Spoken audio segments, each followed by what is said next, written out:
Welcome to the Nest Podcast, your home for nerd entertainment and sports talk, where your hosts, Brandon and Zach, hash out what's happening in video games and sports every week. Enjoy the show!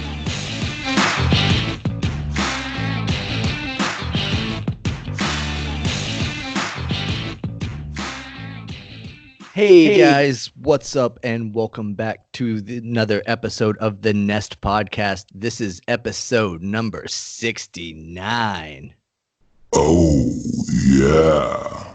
The Glenn Quagmire episode, presented by Sportszilla. I'm your host, Brandon. Joining me, as always, is my co-host, Zach. Zach, what's up, my man? How was your Thanksgiving? Hey, what's up? Yeah, it was good. We drove up to Cleveland to see my mother-in-law, and we have a group of friends up there that I've known for a long time, and Brianna obviously went to school with. Yeah, it was fun. Did the usual Turkey Day stuff on Friday. We were driving Thursday, so we did Turkey Day on Friday and then hung out with friends on Saturday and drove back Sunday, and here we are. That's cool. We also did our Turkey Day on Friday. Thursday, on actual Thanksgiving, we went to my in-laws' house and just had a normal family dinner or whatever. But then Thursday we fried a turkey. Nice. First time we ever fried one, and it actually turned out pretty great. And we plan to do it again. And my wife and I hatched up a crazy idea to do a fried turducken, so that might be in the works. That sounds wild. Yeah, we looked it up, and it's a thing. You can do it. We just will have to get some kind of twine. Do you have to individually fry each bird? No, you put it all in together and fry it as one lump sum. So that's crazy. It's just going to be finding a fryer that will hold that much weight and that much meat, you know? Anyway, Thanksgiving was a success for us. Because we didn't do a big to-do on actual Thursday, I got to sit around and watch a lot of games. So that was a plus for me. I got to see the Cowboys lose and didn't choke on my food because I was not eating any at the time. Yeah. Seems like half the world, flipped out whenever the Cowboys lost. That's to be expected. The same is true whenever the Pats lose. I'm obviously here flying the Pats flag, and it happens. Teams lose, move on. Yep, it does. And it's not like they got blown out. It was competitive, at least at the end.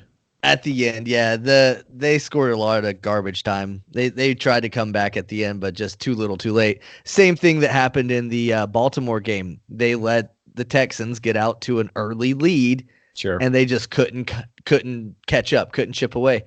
And like we've said all year, it's the offense just cannot move the ball. I'm not surprised at the least that they lost last night. I'm more surprised that they've only lost 2 games, to be honest. Mm-hmm. They've won a lot of games that were close nail biters because the defense kept them in it. Yep. So, what do you think that means for playoff implications?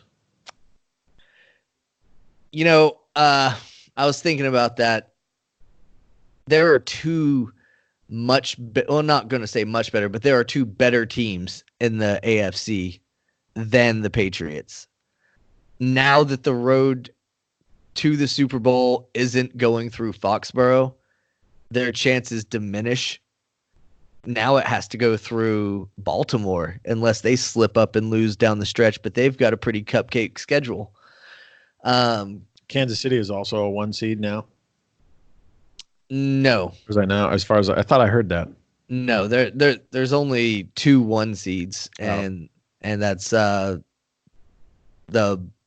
Ravens and I think still the 49ers. Yeah, I don't think unless they've lost 2. How many of the Seahawks lost? Because if the Seahawks have only lost 2, then they would leapfrog them. I don't know. Lost more than 2. Yeah, I don't know. I don't really keep up with the Seahawks that closely. But anyway, so now the road to the Super Bowl in the AFC goes through Baltimore. If the Pats slip up anymore, it could make it even harder so that they lose out on that first round bye. Remember, they still have the Chiefs on the schedule coming up, I think, next. I mean, you could throw out all the stats you want about Brady not losing in back-to-back games or whatever, but fact of the matter is they're a wounded duck going into this game, and the Chiefs are young and hungry. Yeah. Yep. It's going to be interesting to see if that defense that you have been talking about can hold Mahomes off and see what they can do against that team. Because if they can, and the offense gets their shit together, they might squeak it out. But like you've been saying all year, it really comes down to the defense. The offense this year is just it's off. They've had way too many injuries, and they can't keep a consistent O-line or wide receiving core. So Tom can't do it all. No, and I mean for the people that are throwing up his completion percentage stats and stuff like that, if you watch the fucking game, you'll see him throw the ball away intentionally. You'll see him just slam the ball on the ground because he can't find anybody open. So instead of eating a sack at 42 years of age, he does the smart thing and just throws the ball away. So yeah, that's going to make his completion percentage go down. I saw somebody sharing something in Sportzilla mocking it, saying that Trubisky had a higher completion percentage than Brady or whatever. Yeah, that might be true, but it's because Brady's intentionally throwing shit away. He also doesn't have any good targets to throw the ball to. Yep. So when they do get open, a lot of times they drop it. Yeah, that happened a lot last night. I noticed. I think Sanu dropped at least a few, and the other young guys dropped passes. And I've heard Tom say that it takes about a month for him to get in tune with a receiver and to know where he likes the ball, know how hard to throw it, and all those kind of things to make the receiver successful. So shit happens. Ian commented and said that the Bills are only a game behind in the East, and that's true. I was just looking at the records, and yeah, they're almost a sleeper team right now. Yeah, it's almost crazy to think about that if the Pats end up dropping a couple games and the Bills stay hot, that the Patriots might not even win the AFC East. Right. They would drop into a wild card spot, which, I mean, for the people that are out there that are Patriots haters that are gonna bash on, oh, they always win, that would be their Super Bowl. Yeah. They wouldn't even care if their team won or lost anymore because the Patriots are getting knocked off. You know, that's better than anything for a lot of these fuckheads. Yeah. A lot of times, especially for like casual NFL fans, I hear damn near every single one of them say, I don't care who wins as long as the Patriots aren't in the Super Bowl. I mean, and the same thing, you know, started off talking about with the Cowboys losing. People are the same way with the Cowboys. I'll give credit where it's due. I'm one of those people that celebrate when the Cowboys lose. Yeah. I think it's funny. I love all the memes that come out and all that stuff. It's great. Same stuff happens with the Patriots, and they're funny, but, you know, I get it. Yep. Yeah, I get it too. But last week, you know, Justin was on here talking about how he would prefer the 49ers defense over the Patriots defense. And that got me thinking because, you know, they both have outstanding defense. Yep. I wanted to see what the numbers supported. And they're pretty damn close. In fantasy ranking, the defensive special teams for the Pats is first, and for the 49ers, it's second. For NFL stats-wise, the Pats are first in interceptions, points per game, and total touchdowns. The 49ers are first in sacks, forced fumbles, and fumble recoveries. So right. they're both first in several key categories that define the defense. Yeah. Neither of them could stop the Ravens. Yeah, that's insane. And that's what Justin was saying, was that the 49ers defense is young and whatever else. And that didn't matter against Lamar Jackson and the Ravens. The Ravens are unprecedented right now, I think. Yeah, they are clearly the head and shoulders best team in the NFL. And Lamar Jackson is the best player on the field this year. Yeah, absolutely. Any field that he's on, he is the best player on that field. Yep. I was able to catch the fourth quarter of that game, and it was tied damn near the whole quarter, if not the whole quarter. Well, that whole game was amazing. It jumped out early with some scoring, and then it was a defensive grind. Yeah. Then, Yeah. of course, you saw the finish, right? Oh, yeah. Yeah. Got it down, and I think there was maybe 5 seconds left or so, and Justin Tucker came out and banged one in. And it was like a good size quick kick, too. It was at least 40-some yards. I think it was 50. Was 50-ish, yeah. In the rain, too. Yeah, that's another thing. They had inclement weather. We also had a Snow Bowl this weekend with the Packers and the Giants. That was pretty fun to watch. Yep. What did you think about the graphics that they had on the screen for that? You know, they basically superimposed the field over top of the snow. Yeah. That's a pretty interesting thing that they're able to do these days. Yeah, I mean, they've been doing crazy graphics on the field for a long time now, but it is pretty cool to kind of see that. Twitter seemed to bash it, though. Did it? Oh, I haven't seen any of that. Yeah, yes, the internet definitely did not care for it too much, but I thought it was pretty cool. I found it helpful. Yeah. The only thing that was weird was whenever they would have a close up of the players and it would show like the hash marks going across their face. Yeah. That's funny. That was a little weird. So let's see. We covered that one. We haven't talked yet about Minshew Mania 2.0. Yeah, just as we got done saying that he was done for the season and that he was a flash in the pan, they decided to comes Nick Foles and put him back in, and he didn't do terrible. Well, I don't know if you got to see any of that Jags game, Nope. But Nick Foles was responsible for 3 turnovers on 3 consecutive possessions. Oh, wow. He threw a blatant interception. I think any of our Sportszilla members could throw a better pass than what he did. And then he fumbled twice in a row and lost both fumbles to the defense. So the O-line couldn't protect him. Yeah. They got to him. They were able to rip the ball from his hands numerous times. So who do they call on? They call on Mr. Minshew Matrix. He goes out there, eludes some tacklers, actually scores some touchdowns for the Jags. Here we go. Minshew Mania 2.0 in Jacksonville. That's hilarious.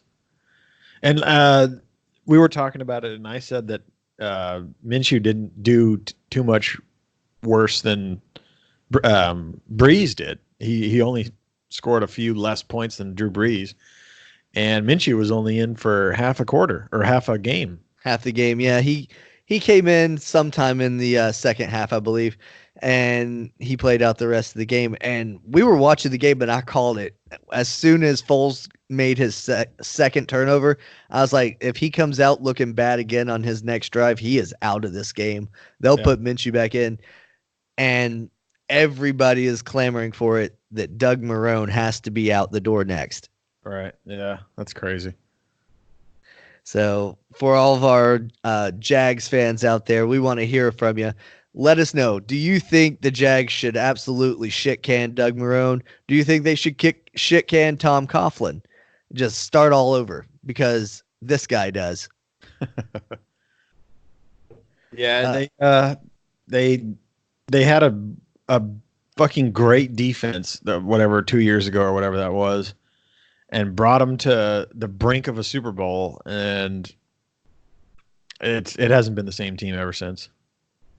No, it hasn't. The AFC Championship game that they played in when Myles Garrett had a fumble recovery where he kind of picked it up and rolled on the ground and then got back up and started running, and the refs blew that play dead. Yep. They ruled it that Gronkowski touched him whenever he was rolling. He didn't. If Myles Jack gets up and scores that touchdown right there, the Jags go on to play in the Super Bowl.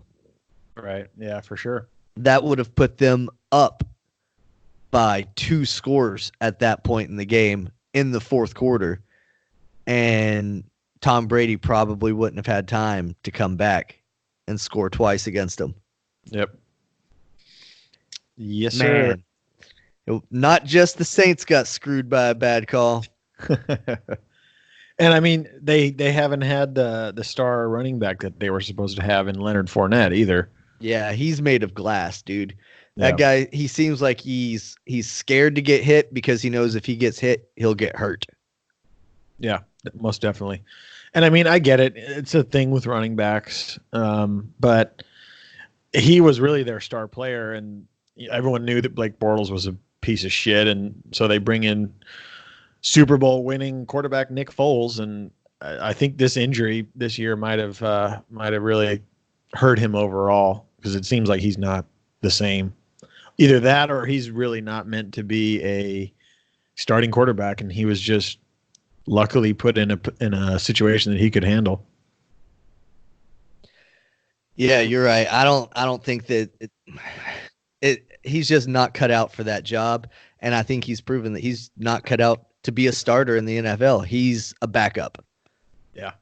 Just like Blake Bortles was. You mentioned him. Just like Jared Goff, who turned out to be just like Blake Bortles. Right. Crazy. And poor Jalen Ramsey. He can't escape that guy. And they gave him a shitload of money too. They sure as fuck did. They overpaid that guy, and they overpaid Gurley. We've talked about that ad nauseum on our show, how these guys get overpaid and then they underplay. Yeah.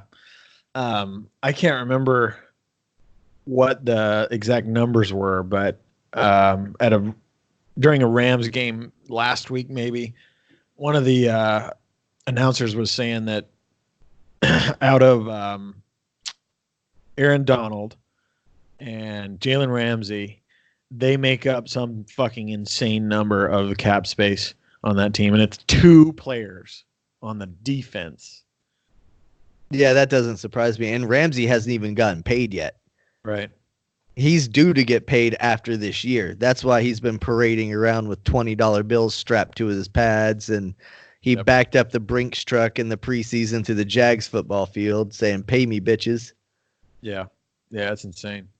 And I mean, I get that Aaron Donald is probably the best defensive player in the league right now, but I can't justify paying him so X amount of dollars when the solution to him is a double team, and he's basically shut down. And yes, that leaves you open for whatever else, but if he's that dangerous, then he can easily be shut down. Yeah, I agree. But, the double team is effective for some players on some teams. That's part of the problem with the Patriots is Edelman's getting double teamed, and the aforementioned rookies that you were talking about can't get open. So that's where a double team works. With Donald, the defense is still able to eat them up. I have the Rams defense on my fantasy team, and they posted huge numbers for me yesterday. So, I think they got defensive touchdown. I know they got interception. Overall, they posted 20 points for me. Yeah, that's legit. Quite the opposite of the Eagles defense that I started this week. And my thought was, I've got the Ravens defense and the Eagles defense. Ravens are playing the Niners. That's going to be a relatively high scoring game. And the Eagles had the Dolphins, so that should be a no-brainer.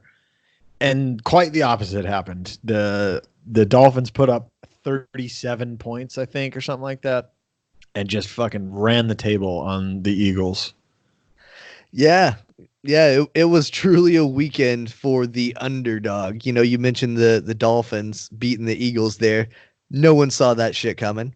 They even threw out some trick plays in there where the punter threw the ball to the kicker. Yeah, I saw that. That was insane. What the hell? That was the worst throw ever, though. It looked like a kid learning how to throw. Yeah. He doesn't even know where the laces are. He's just lobbing it in the air. Hey, still counts for 6. Yep, it worked. Yeah, fucking A. But there were all kinds of upsets this week. It was like the underdog in half the games won. Broncos beat the Chargers, which we talked about it a little bit during the game. I think Phillip Rivers, hang him up, dude. Mm-hmm. Yeah. He's old. He hasn't had a good team around him. He still doesn't. It's time, man. I'm sorry you couldn't get it done and you couldn't get a ring, but it's not going to happen. No, I mean he doesn't have the talent around him to get a ring. He has lost a step in his age. You got to think about it. He's up there in age too. He's been in the league for several years, 17 years, I think it is. He's had some mileage and playing for shitty teams out in San Diego, now Los Angeles. He's taken a beating. Absolutely. So, and he's definitely lost a step. He's in the past 3 games thrown 8 interceptions. Ow. Yeah, that's rough. Not necessarily a stat line you want to brag about, But yeah, for sure. Another what I call an upset is the Redskins over the Panthers. Dwayne Haskins making it 2 weeks in a row with a dub.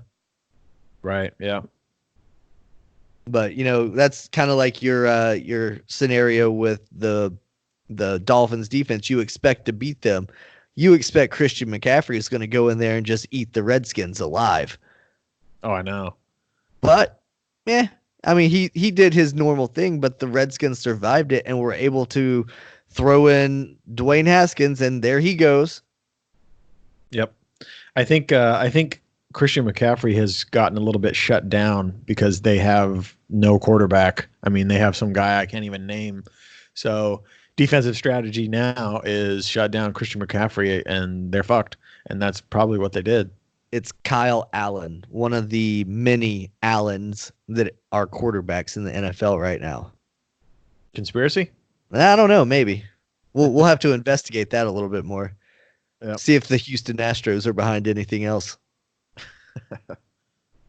And of course, the biggest underdog of them all, the Cincinnati Bengals, put the beat down on the Jets. They did it. First win of the season. And guess who came back in that game? Who's that? Andy Dalton? Andy Dalton. They finally unbenched him and he came in and won a game. And this is what kind of pisses me off that he got benched in the first place. His first touchdown pass in this game broke the record. Justin's calling us. Okay, bring him on in. Justin, what's up, man? These nuts.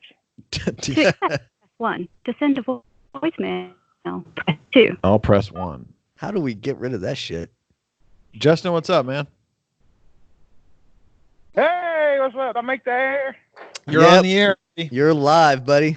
That's what's up. Sorry, guys. Everybody listening. Sorry I couldn't make it on. I've got some adulting that I have to do.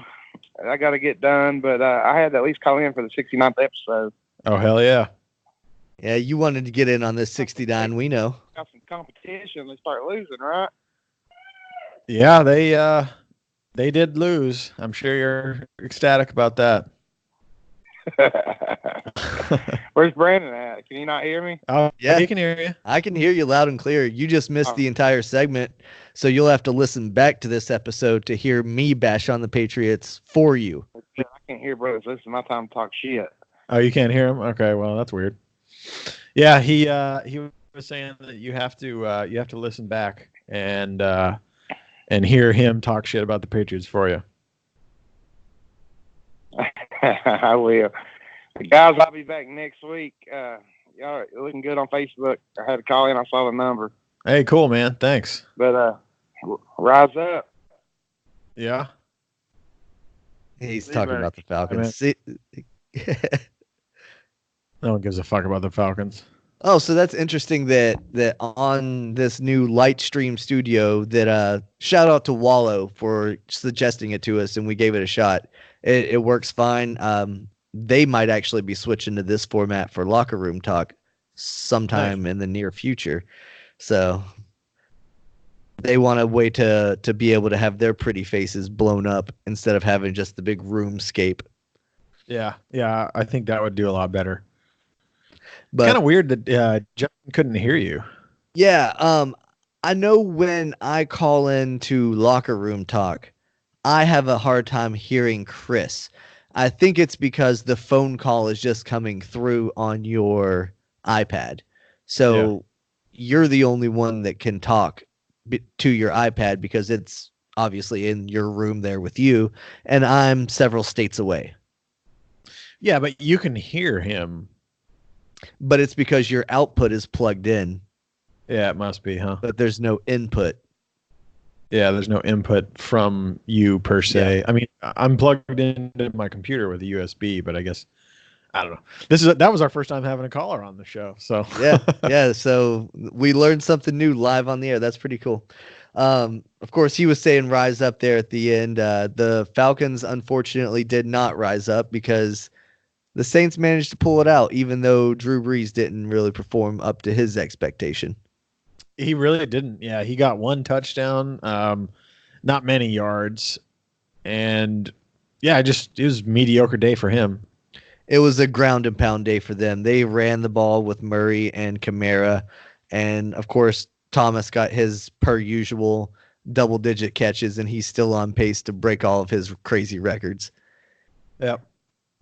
So with somebody like this, a wide receiver that's breaking all these records that haven't been broken since Jerry Rice, where should he be at in, say, MVP talks?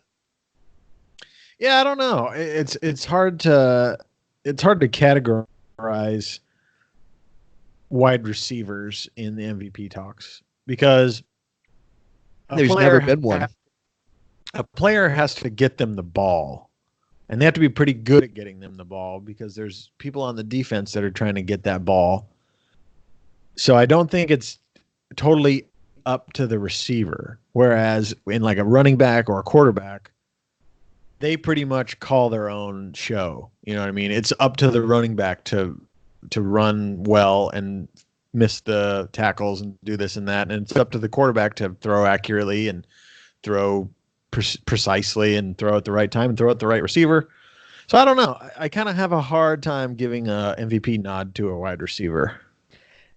The only real I agree with you, and a wide receiver probably won't ever win an MVP, but I at least think that there should be some talk about it.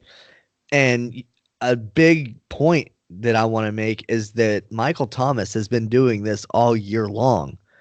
Drew Brees wasn't his quarterback all year long. He also had Teddy Bridgewater fill in. So that means he was getting open. He's been doing the work on the field. He's the one that's catching the balls. It's not the quarterback that's throwing him open. Yeah, I guess that is definitely true. I don't know why, but Teddy Bridgewater did extremely well in his little short time as the starting quarterback, and that could be chalked up to he's got a whole bunch of weapons to help him out, or he's decent. You know, it's hard to say. Yeah, I think he's actually a really good quarterback, and it's a shame that the Jags ended up going with Nick Foles instead of trying to persuade Teddy Bridgewater to come, because he seems like a much better option. He's the obvious heir apparent there in New Orleans. Yeah, it seems to be. Do you think? Speaking of that, do you think Drew Brees will hang it up soon? I don't. I think he's going to stick around at least for another season. I don't think he wants to go out on an injury shortened season. Yeah.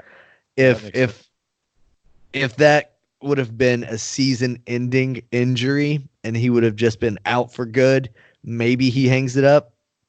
But since he came back healthy, I think he wants to give it at least one more season to see if he can put it all together. I don't know. I think this might be it for Tom. You think so? Yeah. He's so frustrated, and he sees that everything's falling apart around him. The team that's been built around for so long is an aging core, and the young guys that have been brought in to replace the older guys, just aren't up to snuff.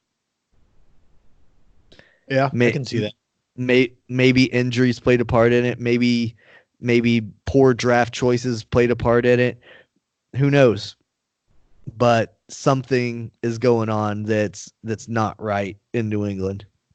Maybe the years and years of just drafting recyclable players and not ever establishing other pillars of your team and just relying on Tom Brady being there as your fixture. Yeah, I mean, it's destined to end at some point because he can't play forever. And I don't think it'll get any better for him next year. So there's little light at the end of the tunnel. And as far as I can tell, he seems to just be chasing one last ring. And but why? I don't know.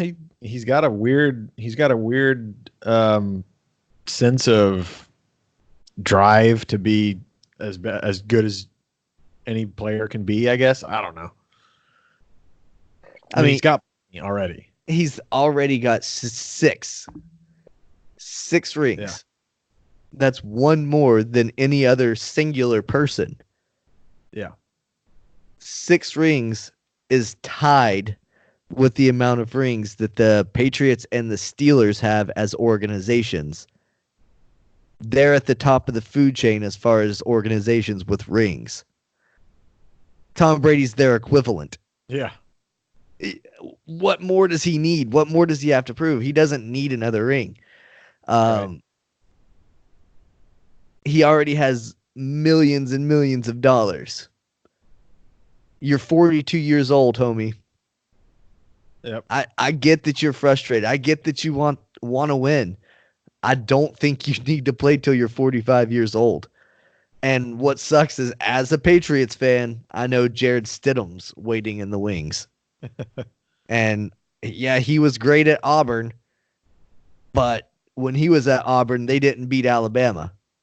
Right. Like the Auburn that just beat Alabama. Yeah.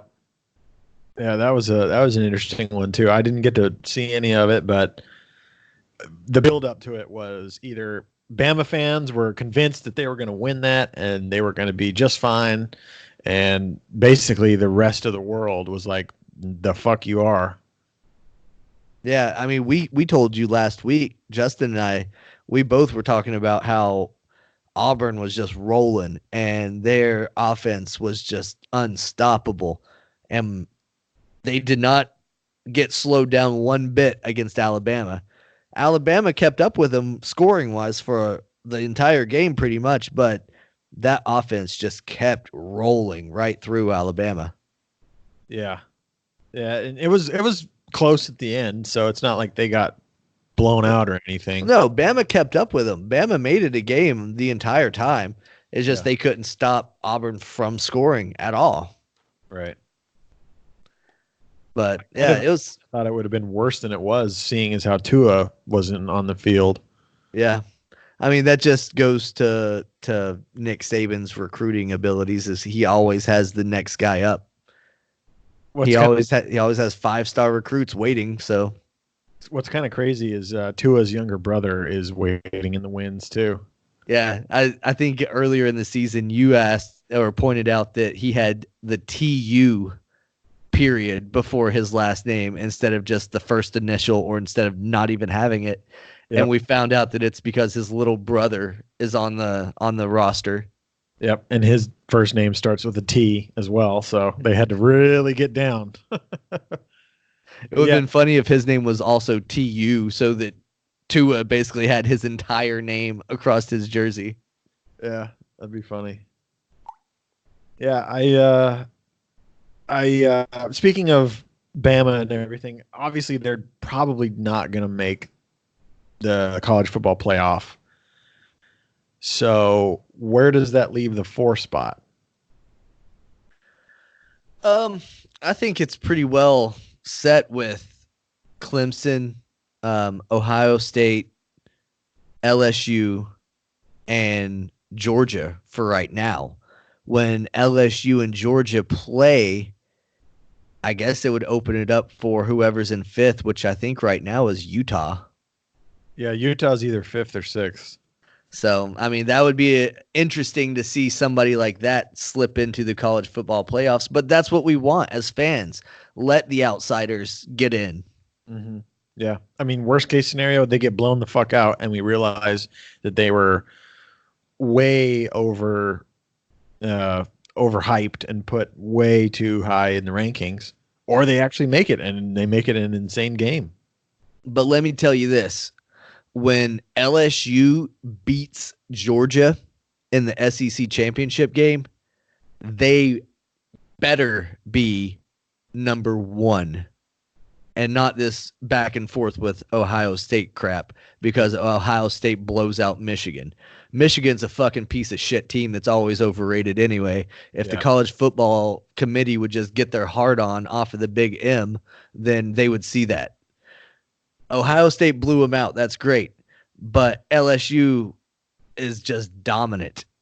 Yeah. And they're dominating good teams, not dog shit teams they should be dominating. People were saying, "Oh, they don't really have that great of a defense." They held Texas A&M, a very good offense, to only 7 points. Fuck out of here with that shit. LSU's legit. Yeah, I think a lot of people, other than Ohio State fans, of course, are bitching about the fact that Ohio State is number one when LSU has had a way harder schedule. Yep, I agree. They were the first loss that Alabama suffered, but you know what's kind of funny? I saw this on a meme online. In 2019, Alabama has lost 3 times. Of course, they lost in the national title game last year to the Clemson Tigers, and then they lost this year to the LSU Tigers, and then they lost to the Auburn Tigers.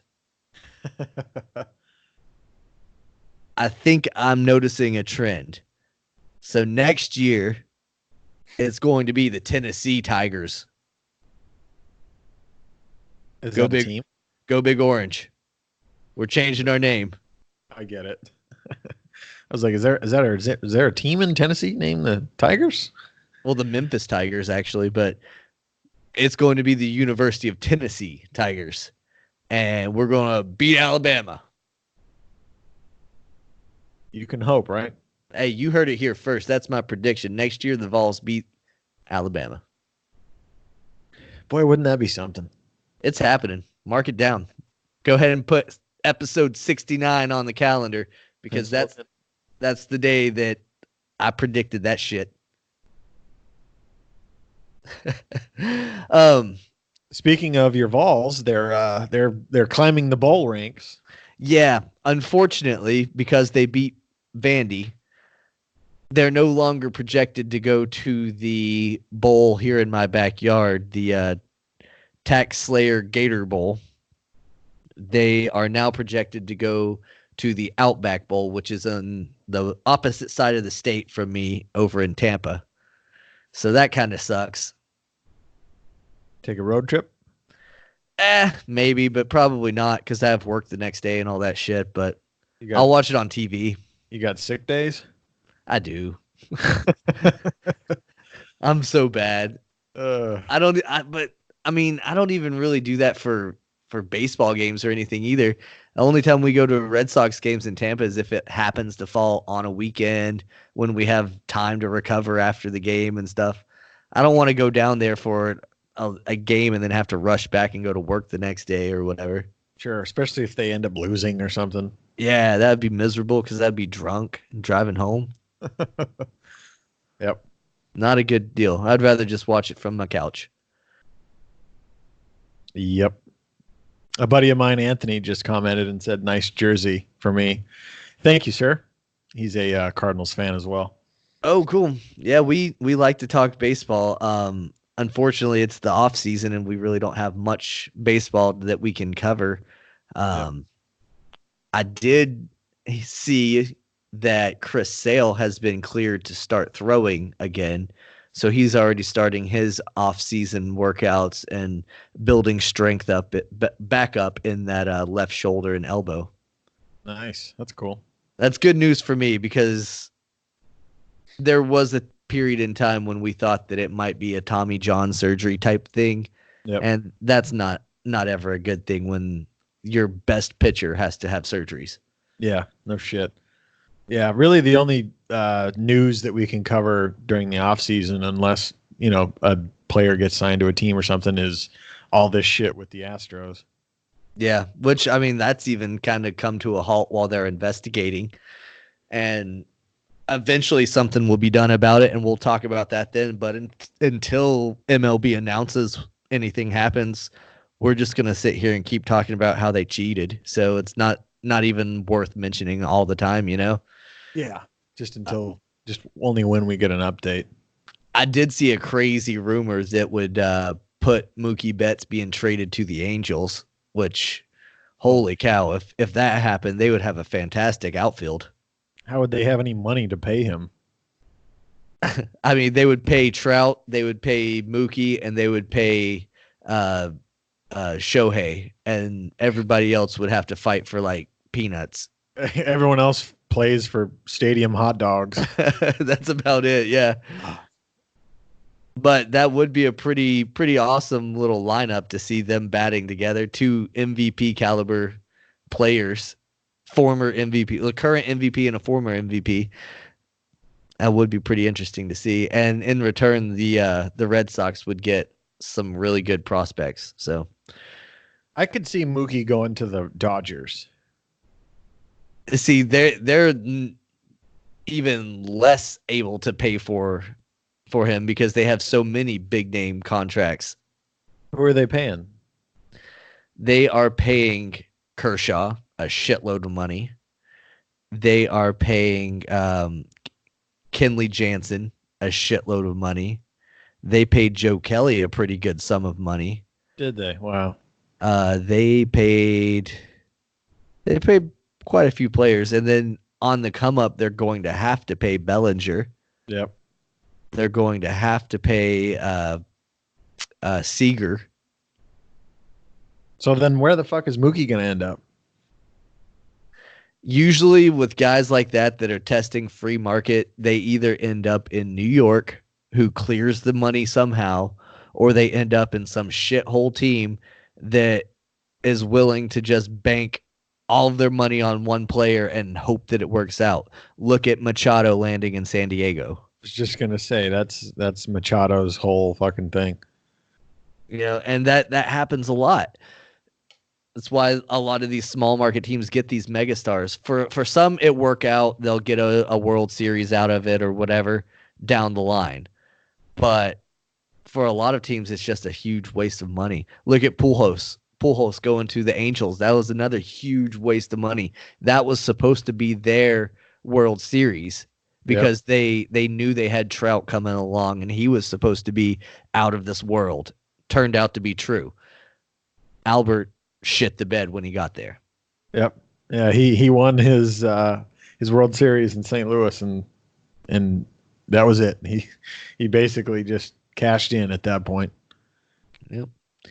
Oh well, it is what it is. I did make another little note. We were bashing on the Cowboys to open the show. The NFC East and the AFC East are playing against each other this year. That's the cross division rivals or whatever for the season. This year, the NFC is 4-9 total against the AFC. And the AFC East is supposed to be that division that is the pushover division. That's why the Patriots win so much, is because they're so easy. They have pretty much decimated the NFC East. Listen to this. The Cowboys are 1-3. The only team that they beat were the Dolphins. The Redskins are 1-3. The only team they beat, the Dolphins. Eagles are 2-1. The only team that they lost to was the Patriots. And the Giants are 0-2. They've yet to play the Dolphins or the Bills. The NFC East is the worst division in football. Hands down. They should eliminate that division and just give the NFC West another playoff spot. Yeah. Let the Rams and the Seahawks definitely get in and just cut the Cowboys from contention. I don't remember what year it was, but I saw a little thing shitting on the NFC East and was saying that it's the only team, or it's the only division that a team can make it into the playoffs with a losing record, and the Houston Texans did it a couple years ago. Oh, the Texans did it. So that's the AFC South. Oh, is it? I thought. Yeah, you're right. I thought that was the same. I thought they were in the same division as the Cowboys. No, they're AFC South, which that's also a pretty trash division because that's the Texans, the Jags, the Colts, and the Titans. So, but yeah, I mean, whoever wins the NFC East will not be as we like to say, good team. They'll be a team that has beaten a few people and can somehow squeak in. And that's the funny thing. The Cowboys are the front runners in that division. They have not beat a team that's over 500. Or the Jets. Or the Jets. Let's just throw that in there. So, but I mean, they haven't beat a team that's over 500. They're 0-4, 0-5 against teams over 500 now. That's not good. No. The Cowboys are not good. They can't win when they are supposed to. But there is a Cowboy that I know you and I both do like, and he made news recently. Do you know which Cowboy I'm talking about? Jason Witten? No. Cowboy Cerrone. They made it official that he's fighting Conor McGregor. Yeah. At some UFC, I think in February, I believe it was. Yeah, I think you're right. So Conor's coming back, blah, blah, blah. He gets his big main event. That's what he wanted all along, was a main event instead of a co-main, blah, blah, blah. He gets it. He was going to fight Donald Cerrone in the co-main event. It wasn't big enough. So here we go. Main event, Conor and Donald. Who you taking? Oh, man, this is a hard one. Conor's going to be rusty. I mean, he made it. He might have been in the gym. Who knows? He definitely hasn't had a world-class fight since he tried to fight Khabib. On the other hand, Cowboy is at the end of his career. He's not bad, but he has lost several times. He's a hit or miss guy. You know, it's hard to say with Cowboy. And this is going to be essentially a boxing match. If I were Cowboy, I would take it to the ground because he would have the advantage, but I don't think that's what he's going to do. I think he knows how to fight for the fans and give them what they want. So it's just going to be stand there and throw punches at each other. It's going to be really hard to call this one. I don't even know if I can. I want my gut wants to say Conor, but I don't know if Conor has, his special touch anymore because he's been out of the game for so long and his head's not in the same space as it used to be when he was on the come up. He's now made it. He doesn't really have to prove anything or fight for anything. He's just kind of doing it for whatever reason. So for me, it's hard to say. I as rambly and as back and forth as you were, I agree. My head says go with Conor. My heart says go with Cowboy. I would love to see Cowboy win. I think that would be a great platform for him to at least get the winner of the next big fight that was announced with Khabib and Tony. And that would be the only way that he can sniff a title shot at this point. If he loses here, I think he's done. I mean, even if he doesn't get a title shot, if he beats Conor, he can go out knowing that he beat that loudmouth turd. Fair, but I think if he beats Conor, then the next fight he would get would be a title shot just because the fans would riot if not. Right. But I think ultimately it'll be Conor, and I hope it's not because they want to try to set up Conor and Khabib too. But if that's the route they're going, then I really hope it ends up being Conor versus Tony 1. Oh, dude. he doesn't stand a chance against either of those dudes. But it would be nice to see Tony get a shot at dismantling him. That would be a lot of fun. Yeah, I agree. So, but Jesus.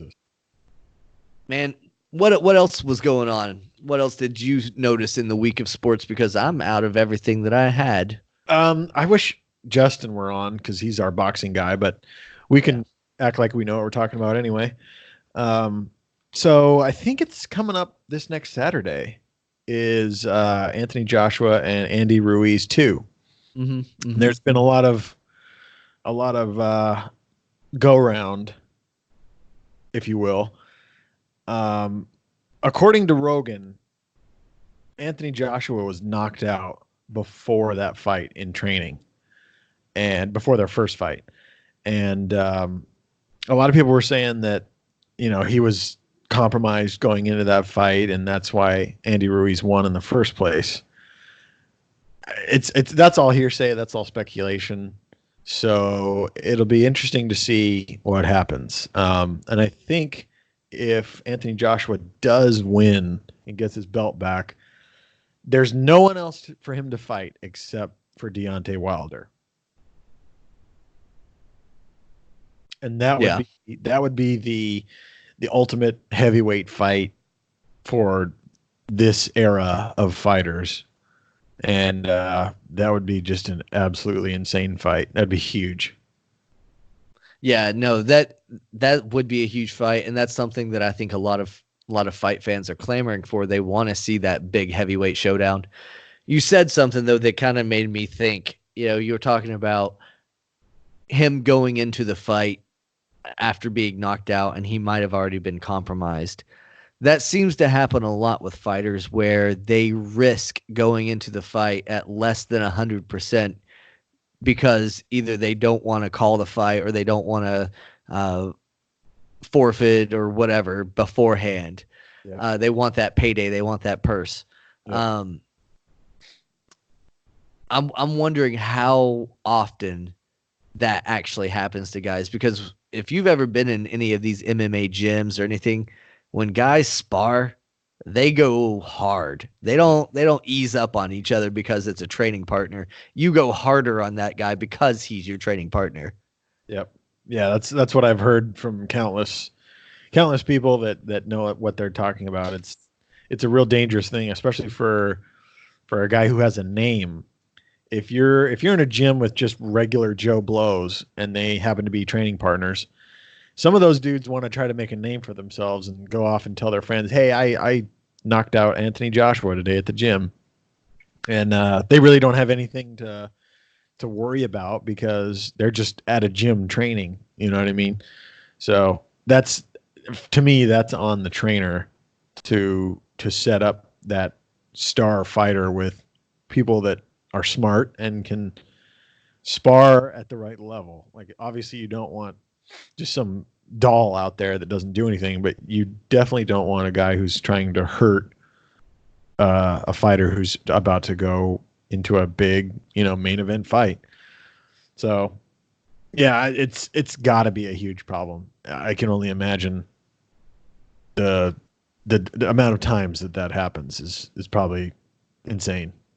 Well, and then you think about there's already been the 6 deaths in boxing this year. Yep. How many of those guys might have had like concussions going into the fight?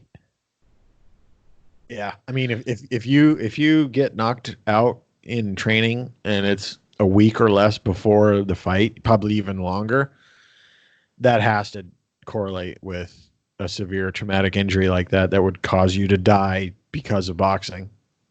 I'm fairly certain that it's all fighters. It might just be fighters that have more intense fights, but win or lose, USADA or some athletic commission usually suspends fighters for at least a month after a fight. Yep. Even if they don't test positive, even if there's nothing suspicious, just so that they have that month to recover. Yeah, you get a medical suspension. Yeah. And I would assume that boxing's the same way. And if they knew that you had been knocked out recently, they wouldn't give you a license to fight. Yeah, sure. I mean, that's the reason that this stuff happens is because if a fighter does get knocked out, they don't say shit. That's bad. I guess that's why a lot of MMA guys just aren't sparring like that anymore. It's like, dude, I know how to fight. I just want to work on my jits, make sure my jits is tight. I want to work on my takedowns, make sure my takedowns are legit. I don't need to stand there and take punches to the face. Yeah, a lot of fighters are doing that. Cowboy doesn't spar. I'm pretty sure John Jones doesn't spar. I mean, it's probably adding years to their career. Yeah, and like you said, if you know how to fight, you don't really need to spar.